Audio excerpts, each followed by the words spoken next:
Tanaman sawit lebat buahnya, sumber pendapatan yang sangat berharga. Hama dan penyakit menyerang tanaman kita. Gunakan pestisida nabati sebagai solusinya. Terima kasih untuk sobat tani yang sudah mampir dan mengklik video ini. Semoga bermanfaat, rezekinya berlimpah ruah, dan yang paling penting selalu sukses untuk Anda. Dan untuk yang baru pertama kalinya mampir ke channel Bang Yarta PPL, jangan lupa untuk tekan like dan bagikan konten ini jika bermanfaat. Dan yang paling penting, jangan lupa subscribe. Karena subscribe itu gratis.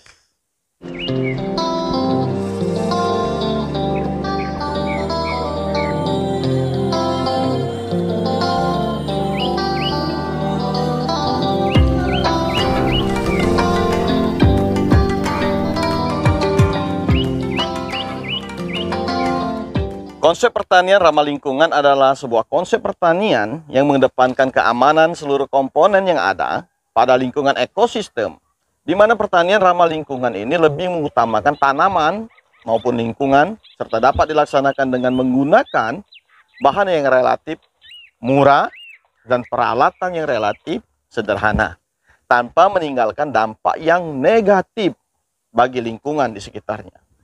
Salah satunya adalah teknologi pengendalian hama dan penyakit tanaman ataupun penyakit tumbuhan dengan menggunakan pestisida nabati atau yang biasa kita sering sebut dengan PESNAP. Secara umum, pestisida nabati atau PESNAP dapat diartikan sebagai suatu pestisida yang bahan aktifnya berasal dari tanaman atau tumbuhan dan bahan organik lainnya yang berkhasiat mengendalikan serangan hama dan penyakit tanaman. Pestisida nabati digolongkan menjadi pestisida alami yang bahan bakunya mudah diperoleh dan ada di sekitar kita. Banyak terdapat pestisida nabati yang kita hanya perlu tahu bagaimana cara mengolah dan apa fungsi yang dapat diberikannya pada tanaman kita. Secara global terdapat lebih dari 1.500 tumbuhan yang telah dilaporkan dapat digunakan sebagai bahan baku untuk pembuatan pestisida nabati. Untuk di Indonesia sendiri sebenarnya sangat banyak jenis tumbuhan penghasil pestisida nabati. Tanaman-tanaman yang berpotensi sebagai bahan pestisida nabati itu memiliki ciri-ciri sederhana. Biasanya beraroma kuat. Kalau kita bau, di aromanya luar biasa. Kemudian rasanya pahit. Tidak disukai oleh serangga maupun hama, dan dapat digunakan sebagai tanaman obat. Sejumlah tanaman yang dapat kita gunakan sebagai bahan baku pestisida nabati seperti daun pepaya, brokoli, bawang putih, mimba, daun sirsak atau di sini biasa disebut nangka Belanda, tembakau, suren, serai yang biasanya ada di dapur, jarak pagar, dan masih banyak lagi tanaman-tanaman lain yang bisa kita gunakan sebagai pestisida nabati.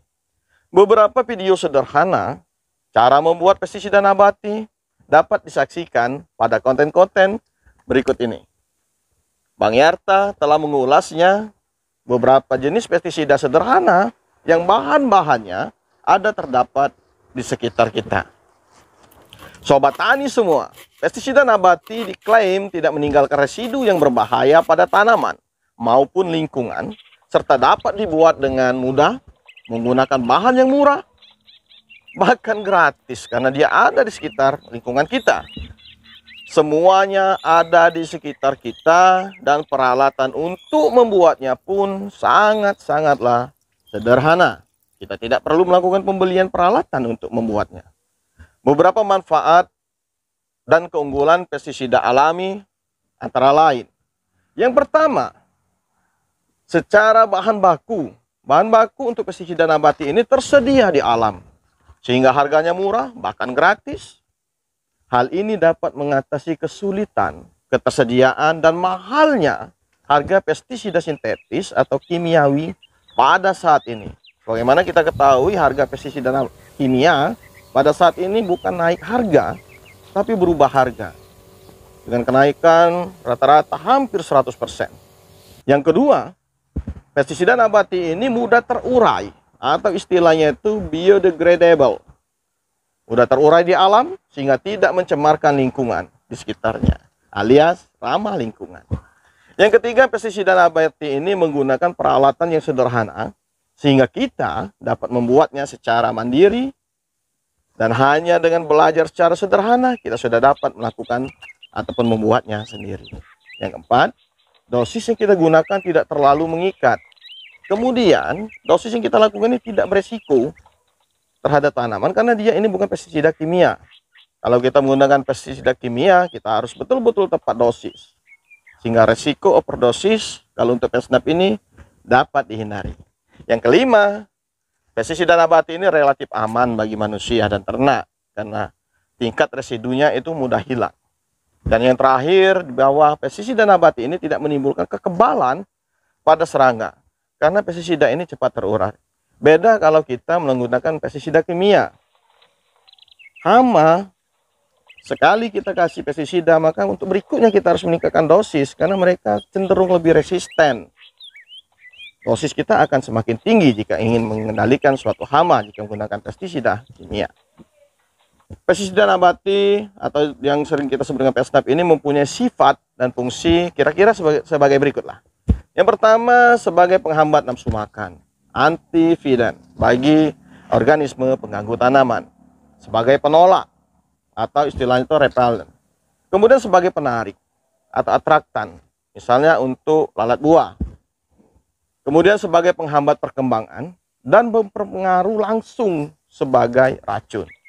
Kemudian dia juga berfungsi sebagai mencegah organisme pengganggu tanaman ini untuk meletakkan telur. Sobat tani semua, pestisida nabati juga dapat digunakan untuk mengendalikan berbagai jenis penyakit tanaman yang disebabkan oleh jamur dan bakteri. Pengendalian bisa kita lakukan dengan cara dispray maupun dikocor. Pengendalian penyakit tanaman yang ada di pangkal batang ataupun di dalam tanah bisa kita lakukan dengan menyiramkan atau menyemprotkan larutan pestisida nabati yang kita buat pada bagian pangkal dari tanaman tersebut. Tetapi sobat tani semua, ada beberapa hal yang perlu kita perhatikan dalam mengaplikasikan pestisida nabati. Yang pertama, bahwa pestisida nabati ini mempunyai kemampuan yang lebih rendah dari pestisida anorganik atau kimia, sehingga hasil yang kita berikan ini tidak serta-merta ataupun tidak bisa langsung kita lihat dengan cepat seperti ataupun sebagaimana jika kita menggunakan pestisida kimia.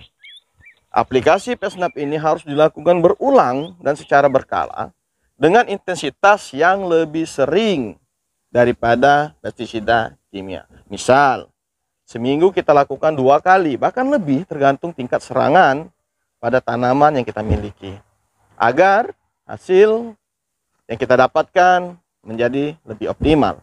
Racun yang terkandung dalam pestisida nabati ini mudah rusak oleh faktor lingkungan, terutama oleh suhu. Oleh karena itu, aplikasi atau pemberian pestisida nabati ini harus kita lakukan pada saat sore hari. Dengan hanya menggunakan pestisida nabati, tidak juga bisa menjamin 100% bahwa hama dan penyakit tumbuhan ini bisa teratasi. Oleh karena itu, kita juga menggunakan varietas yang tahan.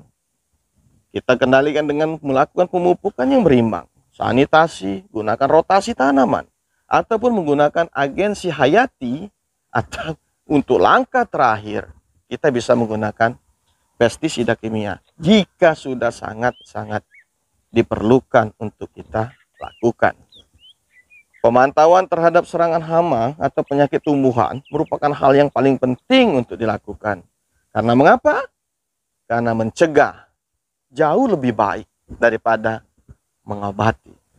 Demikianlah sobat tani semua. Semoga konten ini bermanfaat dan berguna bagi kita.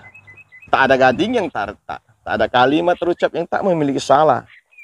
Mohon maaf atas segala kekurangan. Berjumpa kembali pada konten berikutnya. Wassalam. Salam tani.